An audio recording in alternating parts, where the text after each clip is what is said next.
Welcome to Haxby Shed and Robin Hood's Bay in the rain. It's a bit of a secret, but it can occasionally rain here, and we've had wonderful weather in the last month or 6 weeks, and then of course as we arrive it rains.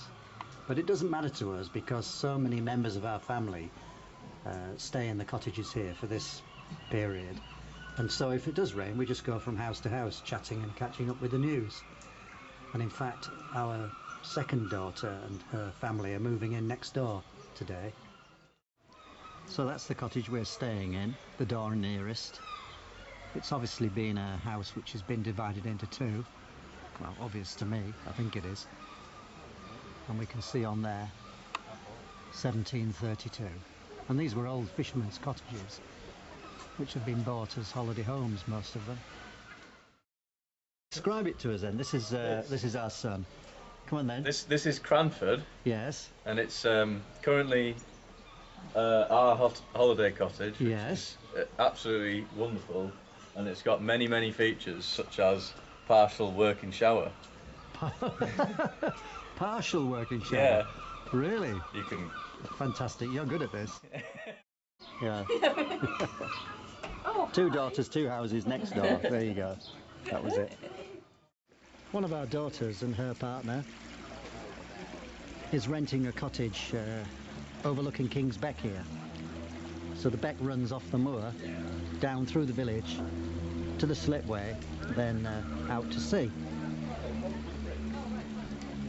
And they've got this extended patio from the house right to the side of the beck. And so we're having a barbecue there tonight, all of us getting together, our children with their partners and their children.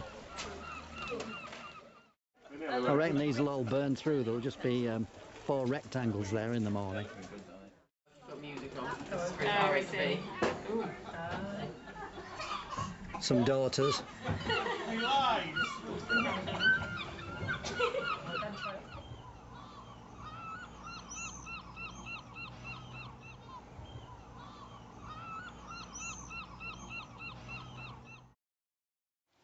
This is the life. 2 bits of good news then. Another gold medal and no more lockdowns after falling COVID cases. You can see here where King's Beck goes into the tunnel under the houses on New Road. So this is where King's Beck joins the sea.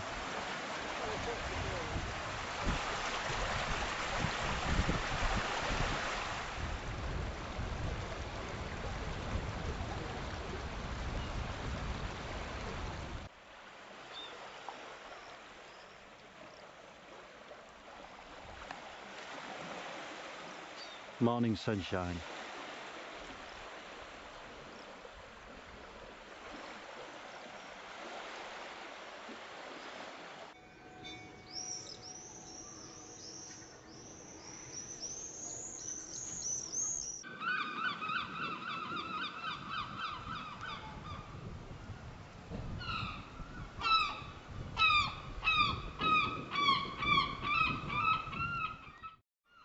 This bay was formed about 10,000 years ago after the last ice age, when the sea levels rose. The cliffs are made of shale and boulder clay, and the boulder clay erodes at about 1 foot per year. So you can imagine, about 10,000 years ago, the shoreline here might have been 3 kilometres or maybe just under 2 miles out to sea. Robin Hood's Bay is first mentioned in the 1300s. But at that time it was very dangerous to live on the coast because of raiders and pirates, and people lived a little bit inland.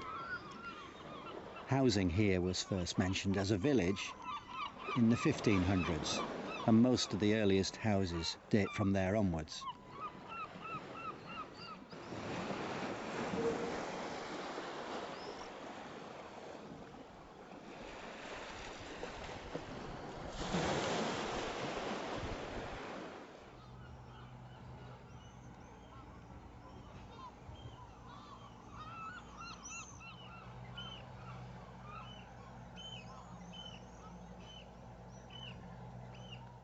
I believe there were people fishing here as a living until the 1940s.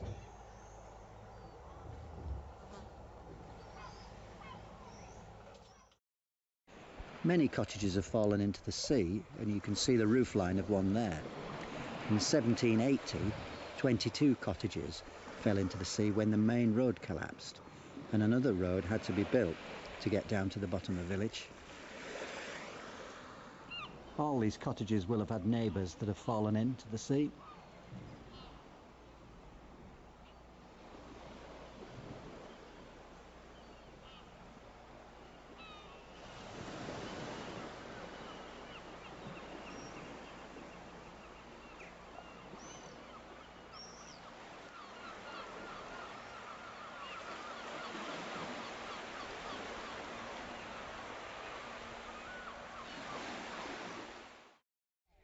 You know, lockdown has made this so popular, people not being able to travel abroad for holidays. I don't remember it being quite this busy with cottage lettings and so many day visitors. It doesn't really matter if it rains or not, they still come. These curved structures going out into the sea are beds of shale, which have been forced up from the centre to form an anticline. And then as the seas rose after the Ice Age, the tides came in and washed the top off, and it leaves these bands of shale going out into the sea around the bay.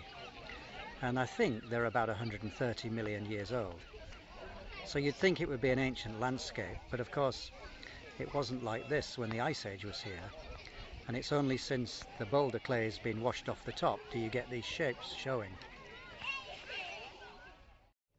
You can see how the scars are tipped up at the front towards the centre of the bay and slope down towards the land. And of course the scars provide many rock pools for the children to play. If you watch this one long enough, you might see the little fish.